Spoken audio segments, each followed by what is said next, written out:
Music related, audio related, it's bass. Fish related, it's bass. Fish related. If it's a song about fish or by the band Fish, I don't know. Then I'm lost. Could be anything. Ace of bass. Ace of bass. Ace of bass. Ass of bass. Yes, it's just as bad in both.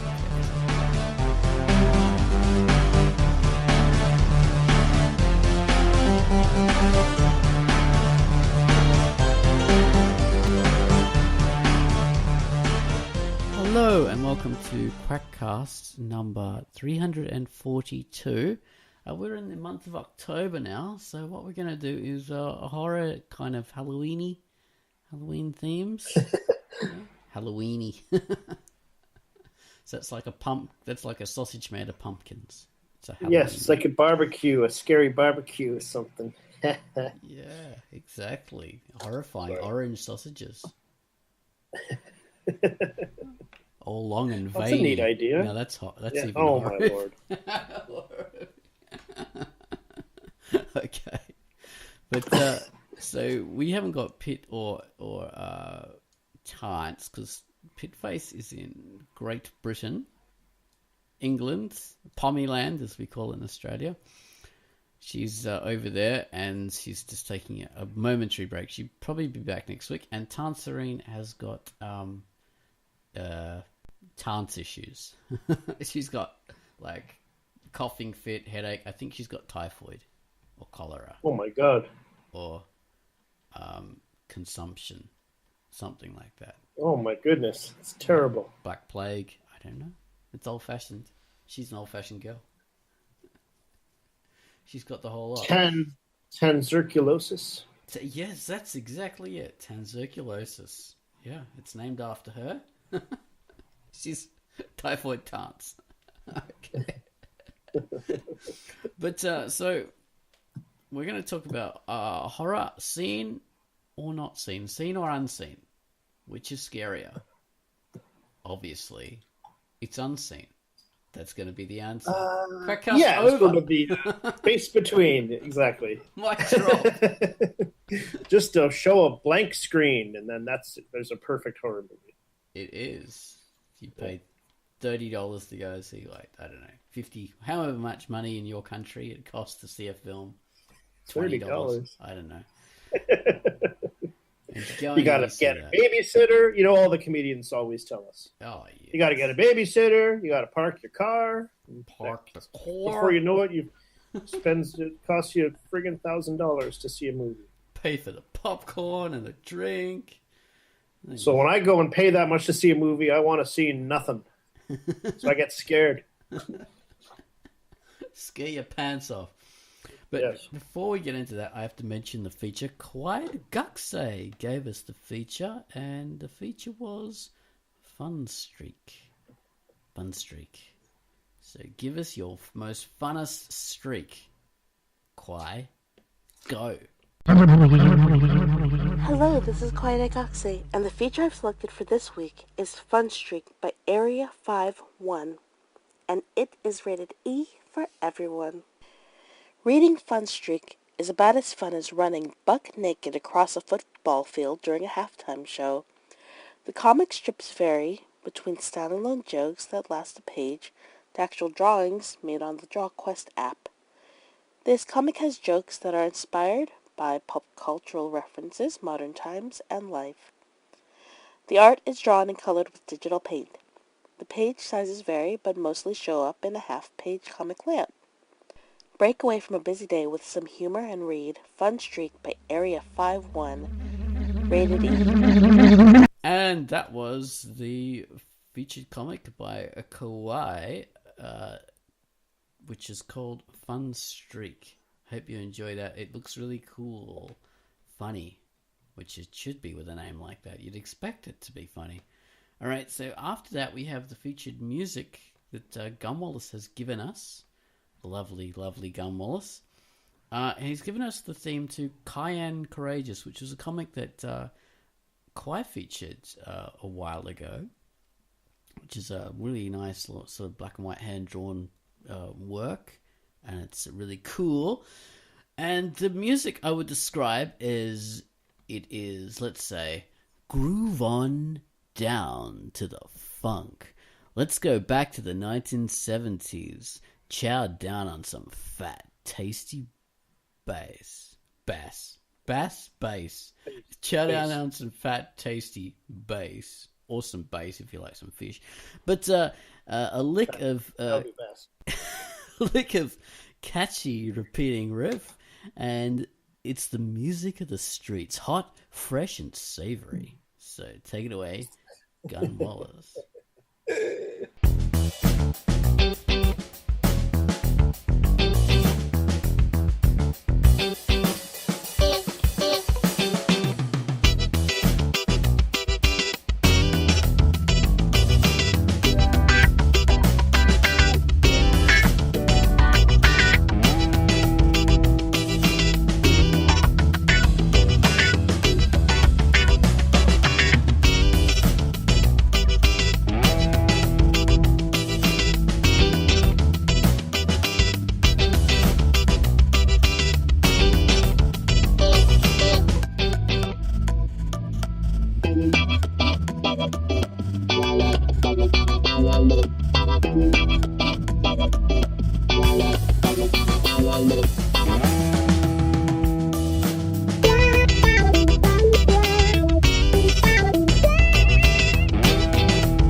And that was our featured music by Mr. Gun Wallace, Cayenne Courageous. I always think Captain's Courageous when I look at that, because that's, of course, the famous novel.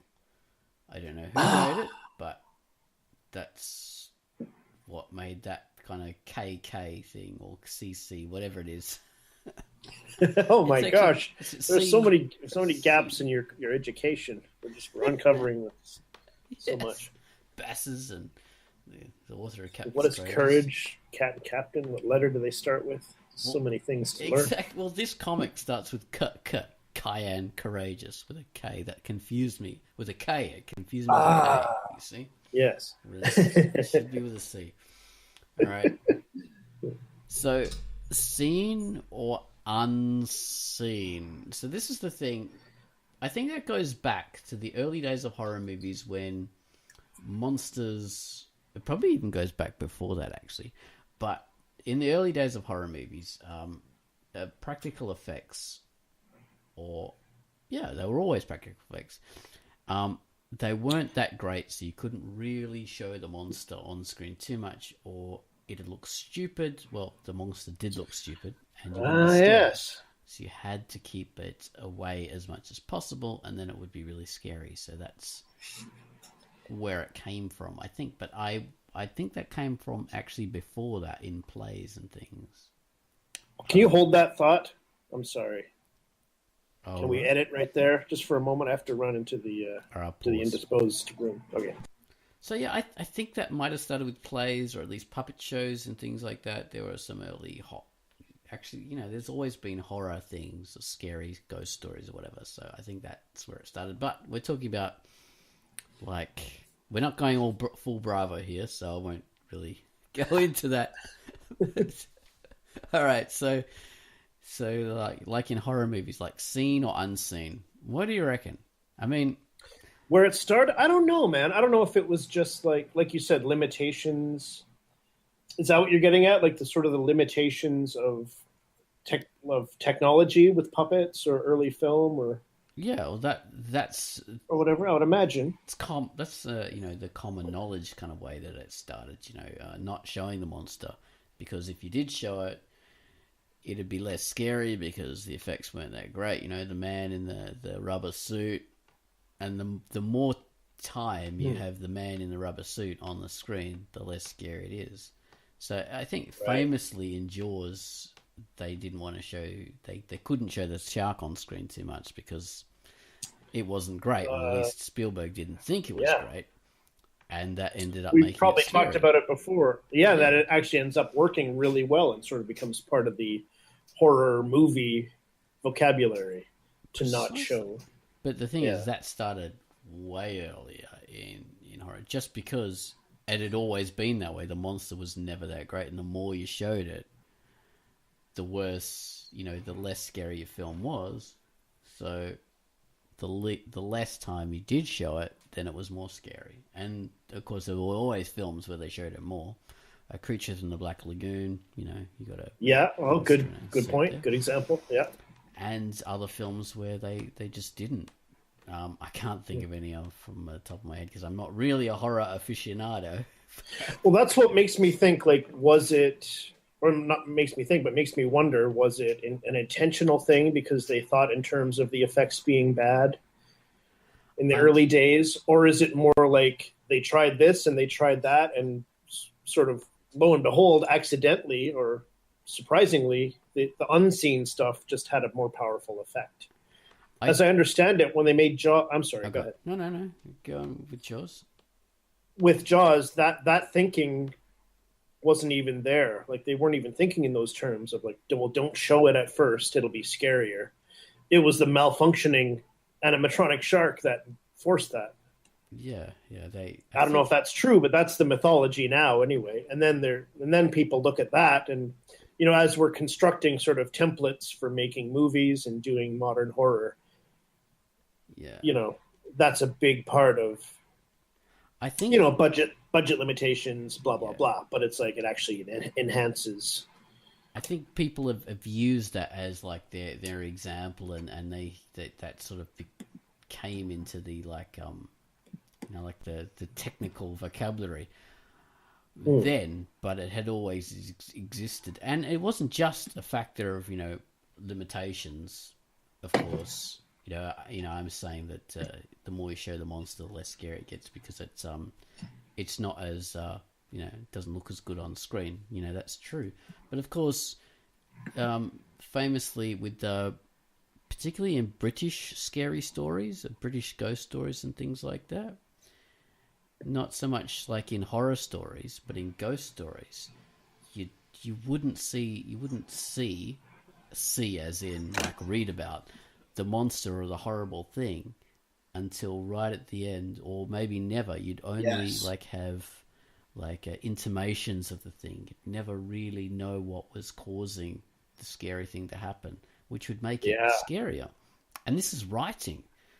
But that's the Haunting of Hill House type thing, that book, an early classic horror novel, right, where it's never really revealed. I think this is the case, if I remember right. It's never totally revealed, like, is this place haunted, or were they right about that, or was it not? A mental problem of a character who's doing the whole thing. Right. So it's left ambiguous. Precisely. And that had always been done, that had influenced a type of scary movie. Before Jaws was even like a glint in Spielberg's eye, there were scary movies that had done that. But they were mainly like the more ghost-based or thriller-based. Ghost thrillers. I'm not sure how you'd say it. Rather than... Oh, no, Dario Argento's movies, they did that. They were before Jaws, I'm pretty sure. Sure. Well, he was doing stuff in is it the 60s or... Yeah. 60s, early 70s, yeah. So exactly, and he's doing that, not showing the demon, the monsters. So it was a thing, and that didn't come from a factor of limitations. That came from a factor of that is the style, that is in literature. So it's interesting to think about in that terms. Right. Yeah. I mean, it's sort of part of psychology too, right? And I know we've talked about this before. Probably every October we talk about this. Yeah. But it's like there's when your sort of imagination is doing all the work, and you don't know what it is, like the suggestion of a ghost or a haunted house or a creature or whatever. Yeah. You hold back until the end, because with the sort of anticipation comes the real power of horror. And then when you see it, you might be scary to look at, even if the effects are good or the revelation is good. It comes with a little bit of relief. So Stephen King says in his book about horror. Yeah. That it's always, like what's behind the door. and like you might be terrified of this weird sounds you hear and how everyone else is afraid to open it or whatever. And if behind the door is a 50-foot bug, you're terrified, you're scared maybe, but it's like also with that fear is relief, because it could have been a 100-foot bug, you know. Yeah. And if it's a 100-foot bug, it could have been a 1,000-foot tall bug. Exactly, a ghost zombie bug. You never Yeah. know. Well, one of the things that had defined horror from a ghost story was the fact that in horror you show, in ghost stories you don't. Mm. So you'd always have that difference. Although, you know, things blur, but I think that was one of the things. You know, the genre differences. But the unseen versus the seen. The thing is, the more you can see something, i.e. Identify and understand it, the less scary it gets. Not just because it could have been worse than in your imaginings, because if you can understand something, then you can quantify it, and it becomes a known thing, and then you can sort of work out, oh yes, you know, I understand this, I know what this is. It's not something unknowable and therefore more horror driven. That takes us to the famous Lovecraft quote, right? Is that what you were about to lead up to? Yeah. Yeah, in Lovecraft. So Lovecraft, his whole thing with you can't really say, okay, this is all the stuff that is about, you know, Lovecraft's Cthulhu and all that. It's all about the unknowable, because he did change that over the course of it. Initially, in the Cthulhu mythos, I suppose you'd call it. So it's basically unknowable horror. You can't know about it, and it really is the essence of absolute unknowable horror. This is a thing that's beyond human understanding. Just knowing, just seeing it will drive you insane, because it's so unknowable and alien to human comprehension, and this thing doesn't care about you. It would wipe you off the face of the universe, because it just has no care or concept. You know, there's no way you can. It doesn't even hate you. It just does not care about you, and in a way that you're just irrelevant, and everyone and everything around you is irrelevant to it. Yeah. Exactly, it'll end the whole Earth in the blink of an eye. That's But so initially, it wasn't a it wasn't. Yeah, it was more. It's a very unknowable, but it was more like a ghostly thing, or more of a supernatural horror. But as his mythos went on, it was more quantifiable. Then it becomes not just a supernatural, like a god, an elder god. That's what his whole thing was about, like it's an elder gods. Then it actually became an alien creature, like maybe a star monster or something like that. Yeah, then we get into squishy tentacles and weird things, and sea, like sort of sea-based. And the more you know about it, the less scarier it gets. But as a writer, your temptation is you want to quantify it, because you want to, you want to illustrate it in your mind. You want to know about what you're creating as well, and you can't keep on creating without really knowing what you're creating about. So you want to deliver some kind of payoff, maybe, or just to understand it yourself as you're writing, like you say. Exactly, and unfortunately, that takes away the scariness, because now we have Cthulhu, like teddy bears and all this, just the image. That's true. It's a good point. Yeah. Just the image of a person like with a squid head is, that's not really scary. It's funny. It's stupid. It's silly. Zoidberg. Exactly. It's no longer scary. So the more you quantify something, the less horror-filled it can be. I agree with that completely. Another famous sort of landmark in this area, of course, is the Blair Witch Project from 1997 or 99 or whatever, that showed nothing and sort of revealed nothing, but there was still a story there. and it was scary in my opinion, and it was about the kind of the deterioration of these hikers, these documentary filmmakers as they get lost and can't find their way out. And you're sort of primed with all these various sort of interviews that they did earlier with people talking about the legends of the Blair Witch. You don't really know what it is, but there's a suggestion of something. And again, we've probably talked about before. I learned that there was an original ending scripted where it would be a creature made of a giant creature made of bound up sticks and branches would be chasing them. That would be the end of the movie. That would be pretty scary, but yeah, that's but that would be so silly, though. In a way, it might be scary, but it's the way they actually did end the movie was you see nothing. There's nothing really revealed except for something horrible pretty clearly happens. Yeah, you just imagine. And it's effective. It's all left to your imagination. And it's very effective. Yeah, it's true. Yeah, it wouldn't have been as scary to show a person in the end. Yeah, that's true. Also, especially if it probably would have been a late '90s CGI thing. So that movie would be a complete joke now. Absolutely. I don't know. Maybe it is anyway. I don't know. Well, I think some of the cachet was removed because the idea was, is this actual documentary? Is it real? Of course it's not.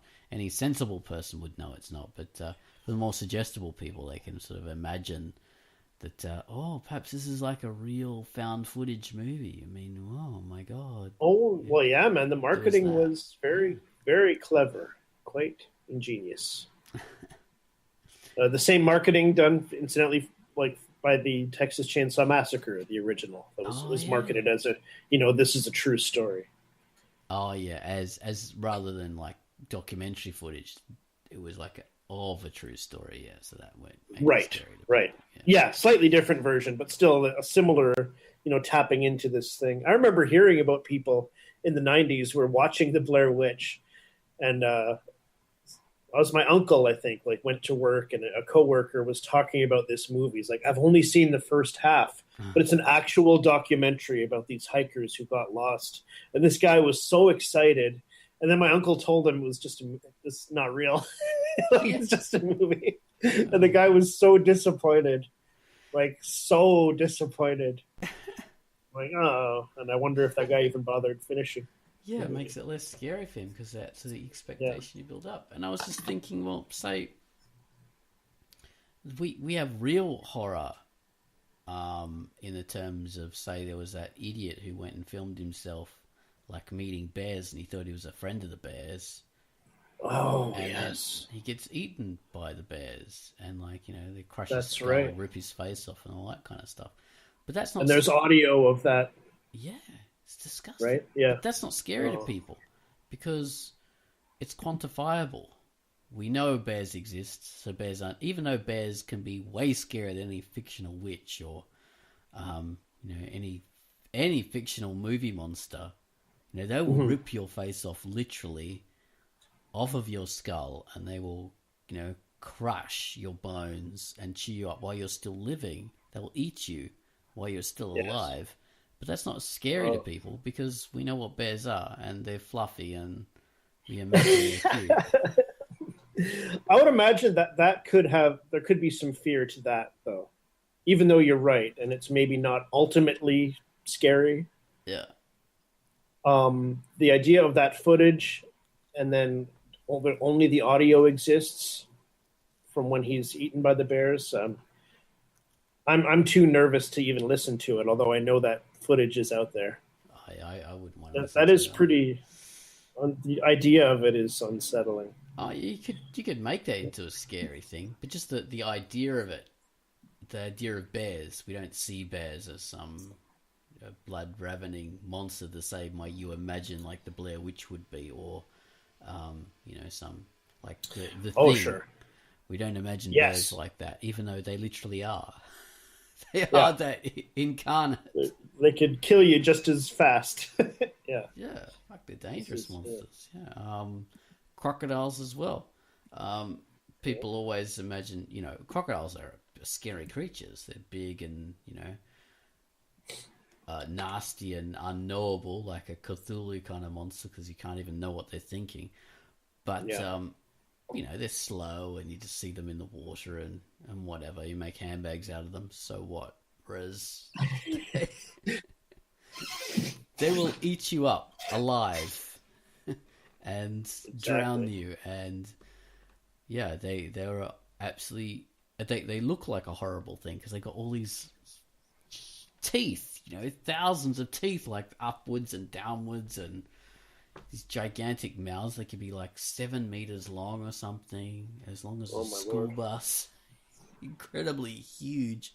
They're literal dragons, but we don't regard them with the same horror and fear as we do these unseen. So yeah, I have to say the unseen is scarier, or the movie monster. It's I mean, at the same time, if you show an imaginary monster in the wrong way, or you sort of indicate that the wrong way, it can be unscary. Exactly. Say Dracula, incredibly scary. Say in the original, it's one of the Fritz Lang movie version. In some versions, the Nosferatu. Incredibly scary. Yeah, Nosferatu, incredibly scary. But then you have the Bela Lugosi Dracula, and everything inspired by that. Suddenly, all vampires are wearing evening wear with the cloaks and widow's peak and everything. Suddenly not scary anymore. It just ruined the whole image of the vampire. That was a joke forever after. Right. And they've never recovered, I think. I mean, people have tried to. But... Well, vampires were huge, like, say, in the 1980s movies and stuff like that. It was not zombies. It was all about vampires. The sexy vampires, really. It was all about sexy vampires. They always had that sensuality, that Bela Lugosi thing that you mentioned. Ever after that, it was more about the sexy vampire rather than the absolutely scary, horrifying vampire. I don't know if I've been scared by a vampire thing for a long time. I'm trying to think. Yeah, it's just really not that. I think that no. I don't know. It's just not a scary idea. I found the movie Near Dark quite scary. Okay. But I was a kid when I saw it, so that's a vampire movie. It came out right around the time of The Lost Boys, I think. But it was pretty dark and scary. Directed by Catherine Bigelow, who Oscar-winning director in later years. But Bill Paxton was in it. He played a really creepy, hillbilly vampire. Lance Henriksen, I think, was the leader of the vampires. All right. But Bill Paxton especially was quite, savage and pretty scary at the time. I mean, don't quote me on this. I haven't seen the movie in many, many years, but it's the only one I could think of that scared me. As even Lost Boys has some scary instances in it. Although I didn't see it as a child.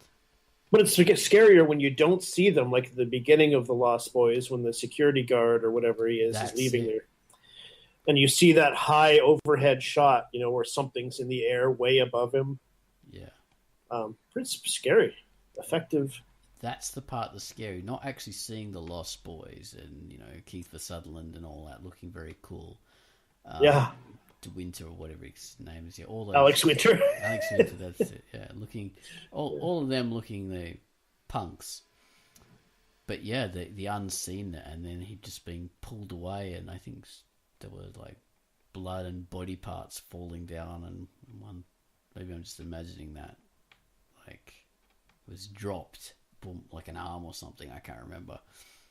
Yeah, that's been a really long time too for me. Yeah. Scary stuff, man. Yes. It is. What else? I just rewatched Jeepers Creepers after years. That's a good movie. Oh, and it's I don't remember it.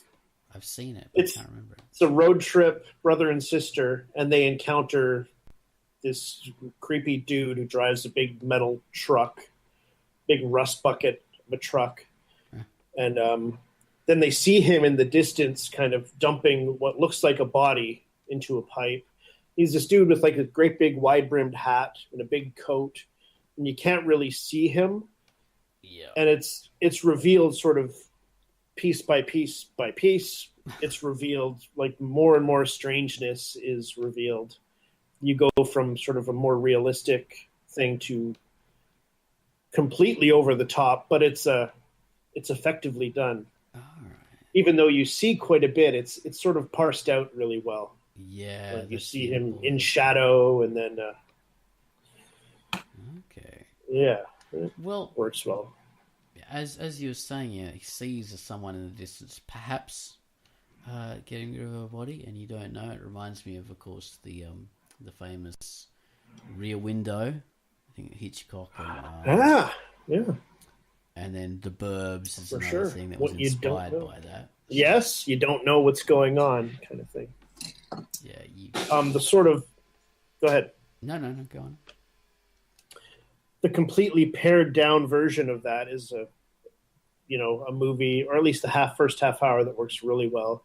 When a Stranger Calls, and When a Stranger Calls Back, the sequel that kind of does the same thing. It's really a retread, a more watchable movie, but it's the same as the first one. It's the first half hour that really works. Yeah. And what's scary about it is, in the first movie, is those creepy phone calls.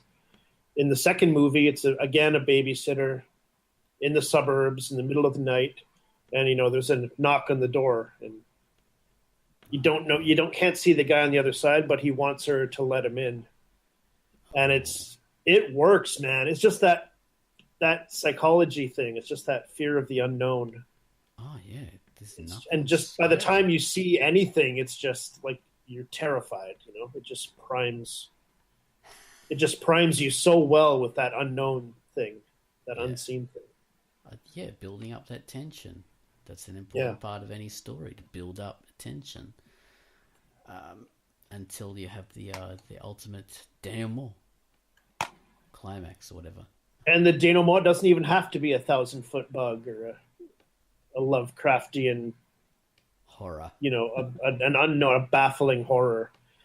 Yeah. It's in those movies is a perfect example. Like in the climax of those opening scenes, that opening half hour, where you see a shadow coming towards you, like somebody in the house type thing. Yeah. It's great. Well, It's like, at its heart, a horror story doesn't have to be, as you say, about a monster. It could just be a guy with a knife. yeah, The most basic thing. You don't have to, some people have mixed up, give a child a knife or something like that. That's scary because it's something unusual. You don't need that. Just a normal guy who is a realistic fear with a knife. You can turn that into the most scary thing to rival Damon, Omen child or whatever, the Antichrist, because that is a real fear that can really happen, and frame it in the right way, and it's horrifying. Absolutely horrifying. Yeah. You don't have either to set up with what you don't see, or conversely, I guess, use the Alfred Hitchcock, premise where we the audience do know about it, but the character who's in danger doesn't know about it. Yeah. You have that principle of suspense. Yeah, exactly. The psycho after it gets going. Yeah, people are still that shocked people for years. Even people who haven't seen the original Psycho, but they've seen that scene, the shower scene, where you don't actually see her get stabbed at all. I think it's just that music and then blood going down the drain hole and her screaming, sort of thing. You don't actually see the knife being plunged into her body from memory, or I don't know. I can't remember. Oh no, you wouldn't see it plunging in. No, not back then. But it's you see a knife, you see her screaming. It's different shots. And even though that you don't really see that, it's still so horrifying that people would, when they're having a shower, they would open the curtain and check, and yeah. And if you hear any sounds out there, it's super creepy. I remember that myself years ago. Oh yeah, man! I haven't showered since I saw that film. You haven't showered, you haven't bathed since you've seen it. Well, you don't want to risk it. I haven't even washed my hands. You just walk out and you get hosed down Exactly. every month. Yeah, yeah. So that's how effective that can be without showing it. To put it on to, let's say we've balanced this heavily on the idea of not showing, but okay, so horror where they do show and it can be effective. We talked about The Thing. Now they show that in all the detail, and that is scary. That works. Oh yeah, with groundbreaking special effects, puppetry, and all kinds of great tricks Yeah. and recipes to make like a really baffling monster, really like creepy stuff. It worked. Oh, sure did. I still remember like that head, didn't it burst out of the? It did something it grew legs, which were hands. Yeah, it's like one of the Spider-Man? characters. His head comes off, or they cut him up or something because he's actually the creature. He's not really the guy, and his head slowly falls off. It like slowly stretches down to the ground, and then spider legs grow out of it, out of the sides of the head, and it starts walking. Oh my god! It's just Upside down, and it's Yeah, it's still freaky. got a mouth and everything like that, and eyes are looking. Oh god. Oh my god! Yeah, it's sickening, but awesome. Yeah, and showing that in all that detail worked. I think initially I think the first kind of appearance of the thing is like the dogs, and you don't know what's happening, just the whimpering of the dogs, and you see the shadows of stuff happening. And Even in something that delivers like that, it's important to also have the unseen, like to set it up, to sort of prime the pump. Yeah, with things you don't see. I took away the point you're making there. no, that's exactly it. And then when they do show it, it's like it delivers even more Yeah. than you'd expect. And I think that was maybe his plan, because he knew that he could deliver that and it would not disappoint. It really would deliver more than you could ever even imagine what was happening. Because I didn't imagine that was happening. It was just kind of, awful, but I had no idea. Yeah, and I mean, a lot of that movie is not knowing what's going on, and it's dark, it's quiet. You have the wolf or the dog or whatever, like sort of walking into a room, staring at Yeah. people. You see things. There's so much unseen at first. Yeah, the husky, before you get to Yeah, the before. visuals, before the revelation. So that principle is always at work. Yeah. If it's not, I've seen movies that sort of blow their wad too early, and it really does wreck things as far as being scared. All right. I haven't, I think Cloverfield is one where they show a lot of the monster. I haven't seen it. Have you seen that? I saw it a long time ago. Yeah, it's sort of you don't fully see what's going on at first. Okay. They do wait a while. I don't remember being particularly scared by that movie, Oh, but right. it's they do kind of make you. The characters don't fully know what's going on at first. Yeah. You sort of see the effects of it and people panicking and stuff like that. Well, so Tremors is the same. You don't see anything except for like a Bugs Bunny type bump under the ground. Bugs Bunny bump. And then you see a little tentacle. And then after that, you sort of see that little tentacle is just a part of this gigantic sort of slug type thing. Yeah, the sandworm. The sandworm in that movie is kind of brilliant in sort of not showing you because it's on under the ground, Graboids, I think they're called in that. Graboids. It's weird. It's like a two-part movie almost, I would say. So you've got the first. It's always an undercurrent of humor in that film, but it's it's very horrific in the beginning because you don't really know what's happening. You don't really know what's this bloody thing, and they set it up so well. And then they sort of transition into more a lighter feel. And the horror isn't the fact that the monsters are unknown. The horror is the fact that you want these characters to survive. and Right. that's it, rather than the unknown, because you know what the monsters are then, and they That's true. tell you how to defeat the monsters, how to get around them, so they completely quantify it in that you don't know where they came from, but you know they can't go through rocks or anything like that, and as long as you're on solid ground, you're fine, and you don't make noise. Yeah, you sort of establish rules, and a lot of the time that is important to making a movie that, you know, is watchable, or a story that's readable, that kind of people can understand.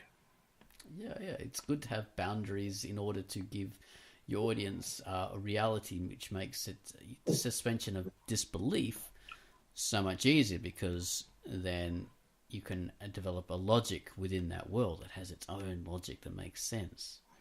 Yeah. Which really helps your viewer. So, you know, I would say almost always you should have that. yeah. Sometimes, you know, it's okay. You know, Exactly. Blair Witch, I think, works. It doesn't really have rules, but it's definitely an unusual story. Usually that's not going to work. People have to be able to understand something of what's going on. Well, I don't know if they always have to, but it makes it easier to get invested in a story. With, say, the Blair Witch Project, you've got it's pretending to be real. So you're watching the video, and it's like, oh my god, what's happening? This is a real thing. This is this is actually footage, and what we can't see is because it's outside the frame. We don't know. It's all in our imagination.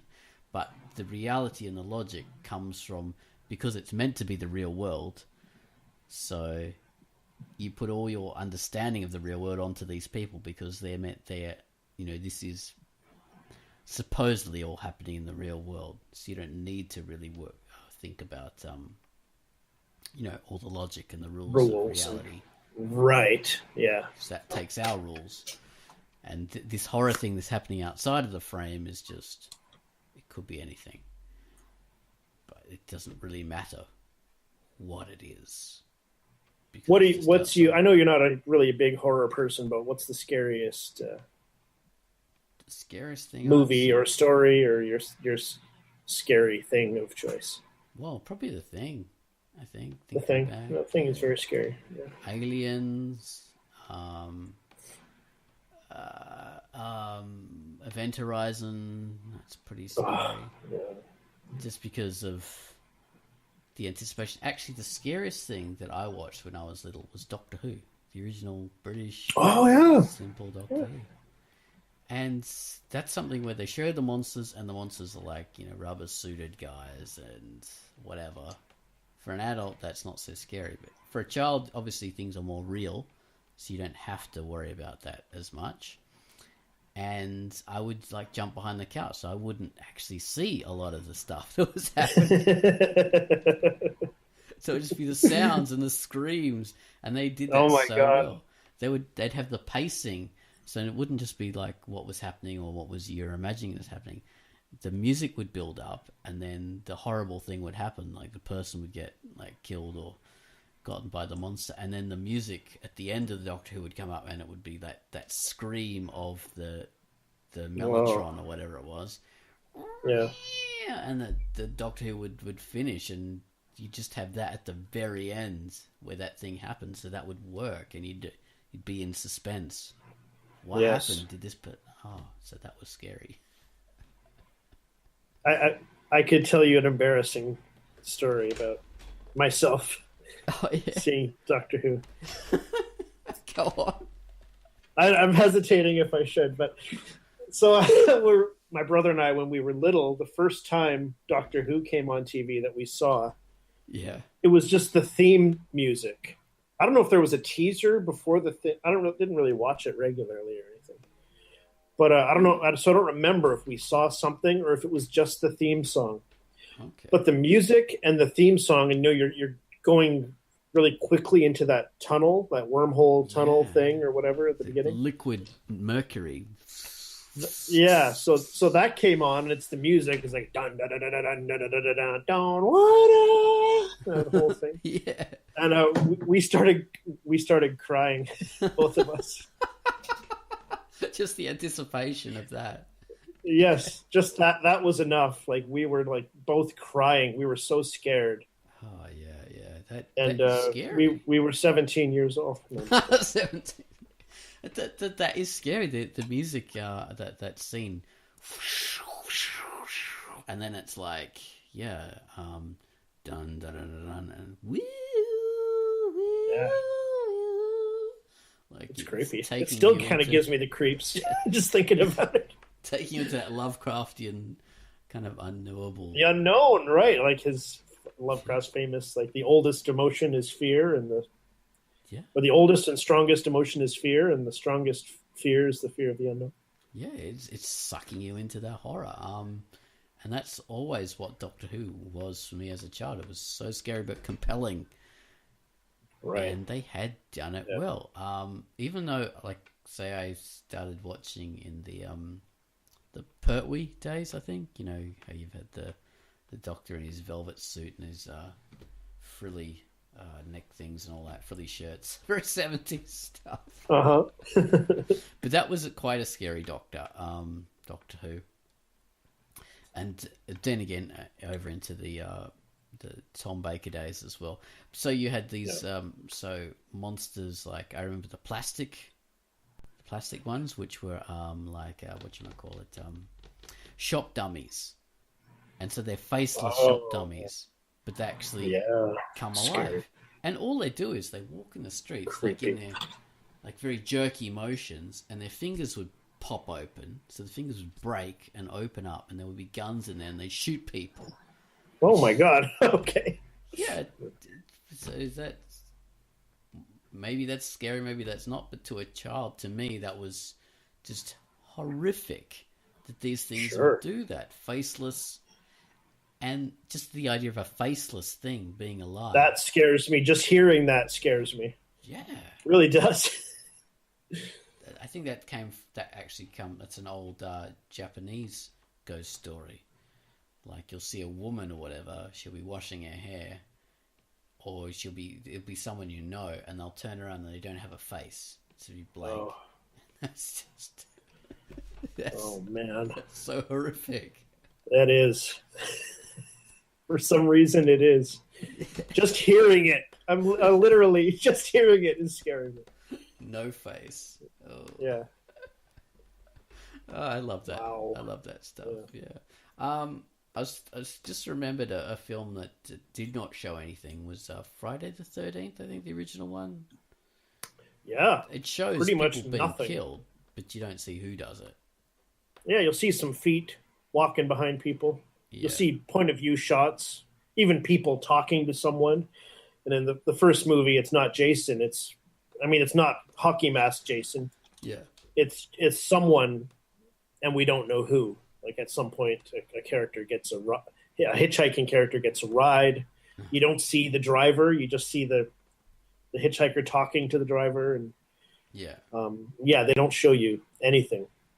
Yeah. And the other next couple movies as well would barely show you anything until the third act, and you get to see Jason, and then he's in a mask, and then at the very end, pull off the mask, you see some kind of hillbilly.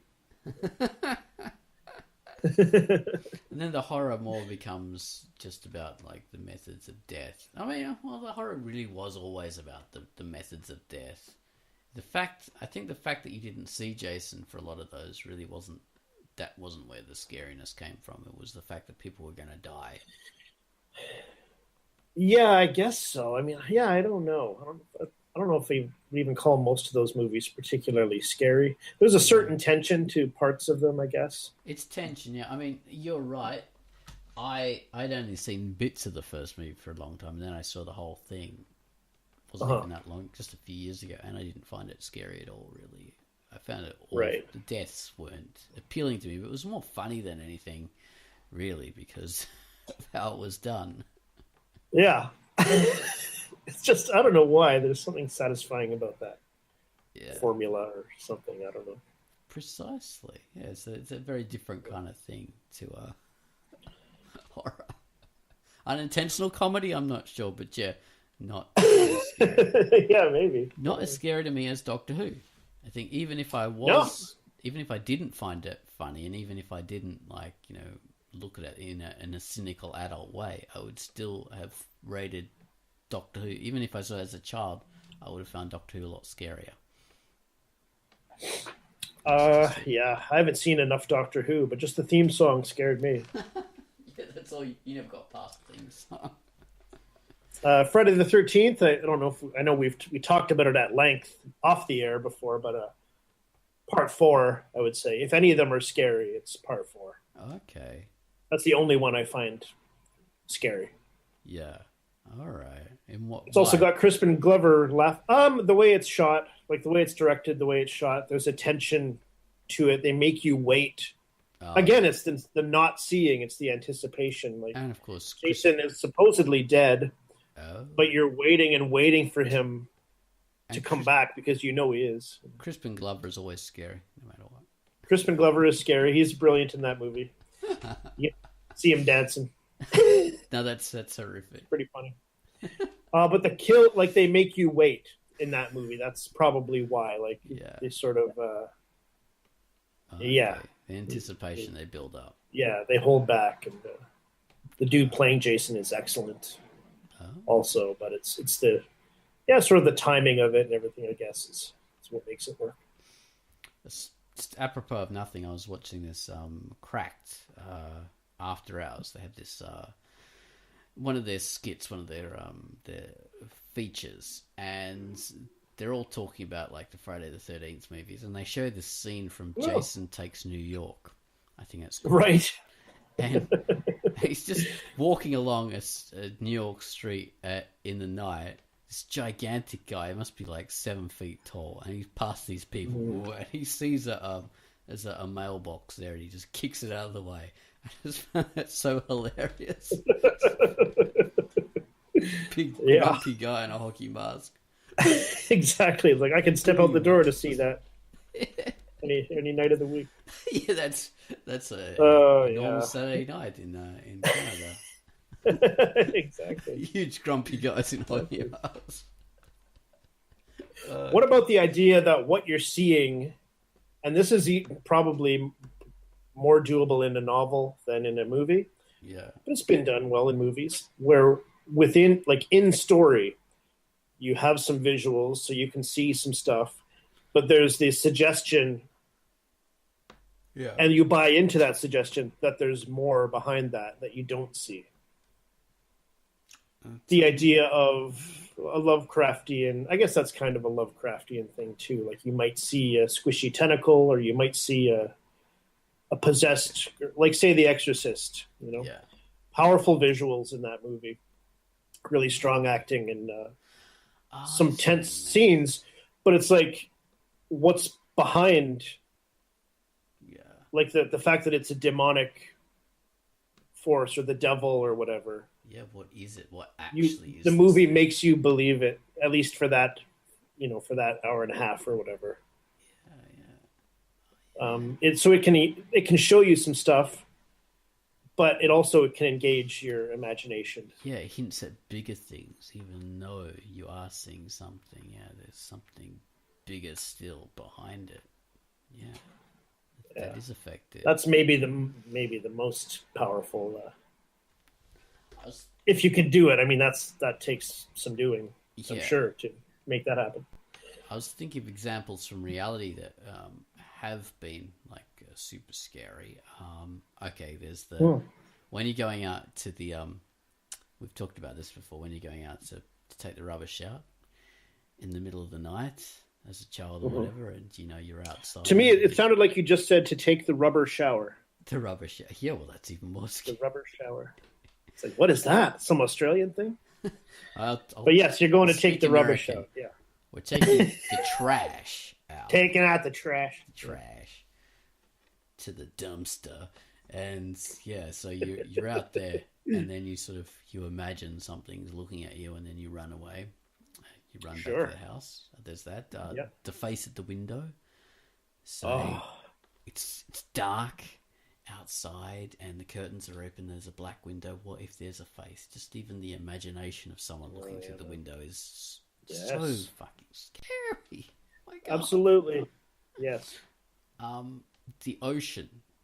Have you ever seen this? So you're on a ship, you're on a boat or whatever, and you look over the side and the water, and if the water's reasonably clear or whatever, not clear, but say if it's not too wavy or whatever, there's this sun effect that will make the water look as if like there's a rotating thing of like light rays, like they're like all radiating out from a center, and they're all sort of just spinning around. It's just an effect that the sun has in the water, but it looks like there's something underneath there, like there's creatures with tentacles. And when you're out in the ocean, and you can't see what's below the surface, it's just like dark green or dark blue. You've got no idea there could be anything under there, and you're just on the ocean, and there could be like, giant squids, like sharks or whales, just anything. So that's so horrific. I remember someone actually did an illustration of that, and they showed this this boat on the water, and then in the next scene where they show what's actually underneath, and it's just packed with these gigantic sea monsters, huge, just looking up at this lonely boat on the surface. Oh boy. Yeah. Yeah. So those are real examples of that. That unseen is absolutely, yeah. There it is, yeah. So I think the unseen. That's cool stuff, man. Is the scary thing.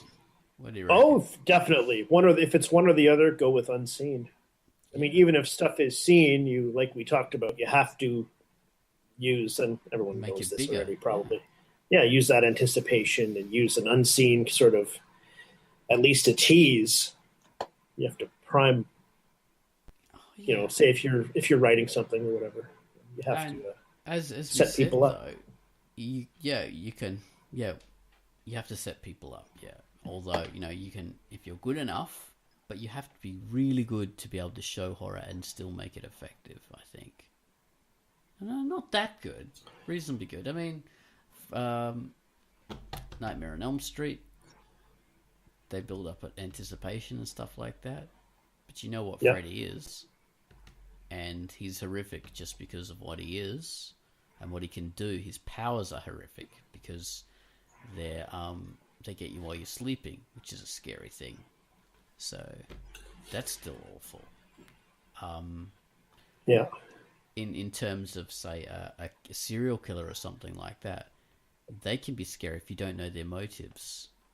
If they just kill out say of the original Halloween, you sort of he's just a person, but the way it's done, and like where you don't really see his face until the end, and he's in the mask, and it's also like you can't understand his like you just said, you can't understand his motivations, and plus in that movie you have the doctor sort of talking about him and really sort of elevating Michael Myers to this level, this sort of mythic level of evil.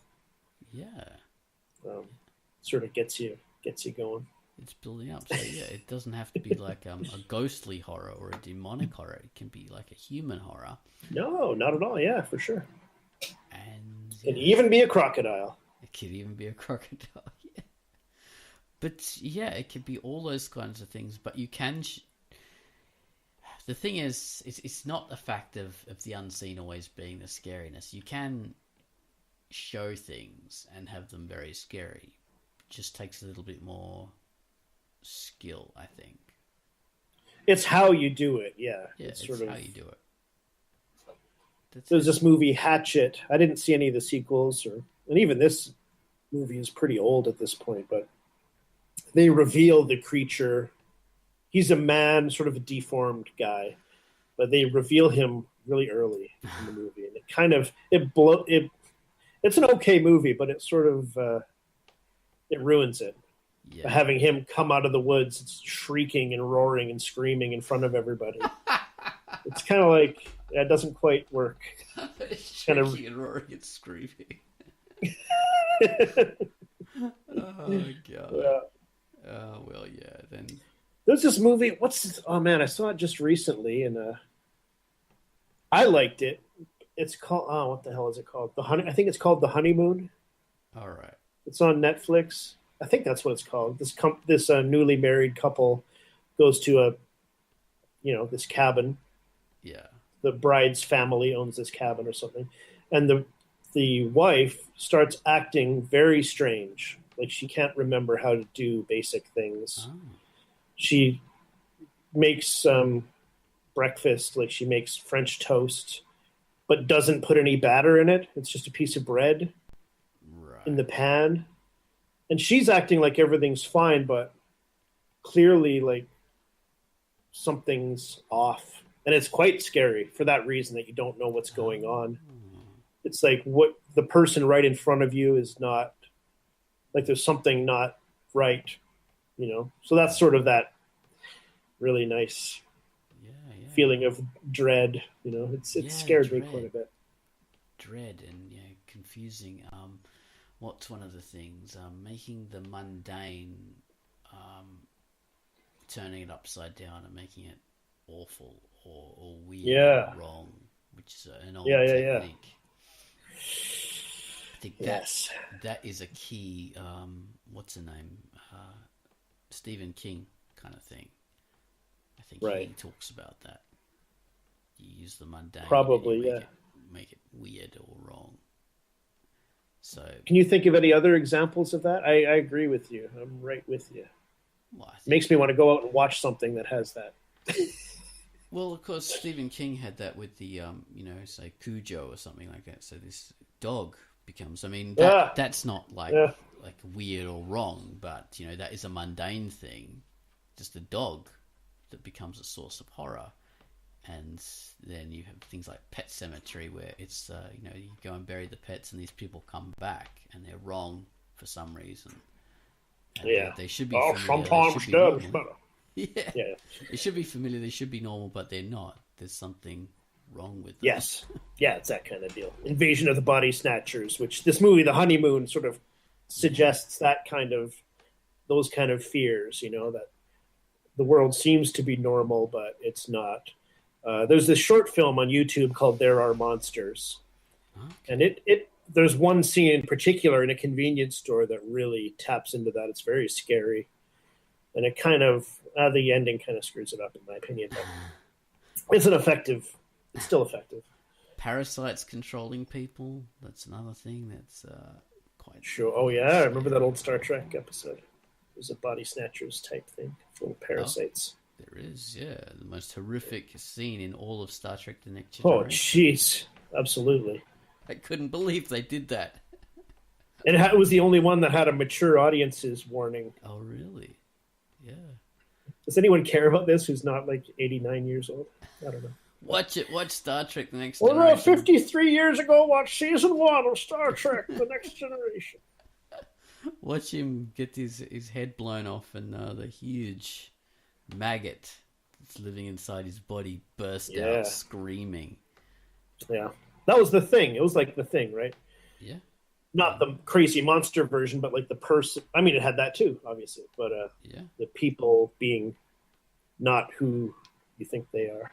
X-Files had an episode like that. Very similar. Oh, X-Files! My God, that had some demonic things, didn't it? Really. They also did The Thing in their first season. Oh, did they? You remember? It was an episode called Ice. Yeah, they literally went out to the Arctic. Oh. And there were these little worms that were infecting people. And they had, and they would spread out and infect the whole world if they weren't stopped, kind of thing. Yeah, I remember there was a guy that was very totally scary, made up of them. He was one or something, like a human version. That must be a different episode.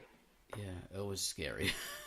yeah, sounds like it. They talk. You're thinking of Mr. Boogedy from Nightmare Before Christmas. They talk about those episodes in X-Files as being the monster of the week, and they're just saying that was when suddenly it was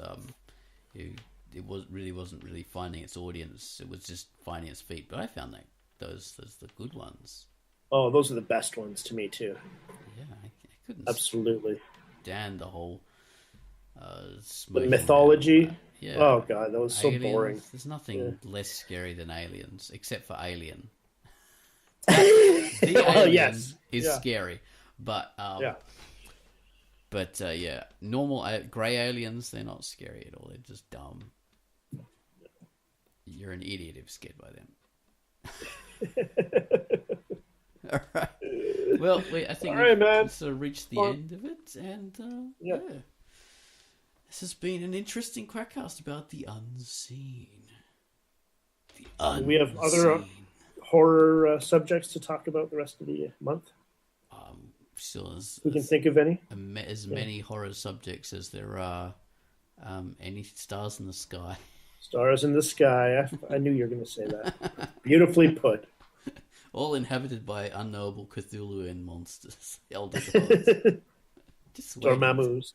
Yes. Just waiting to wipe us off the face of existence. This has been Quackcast number 342. Indeed. And we've been us. Yes. Ozone Ocean. And Mr. Baines. All right. Bye-bye. Bye-bye. Awesome.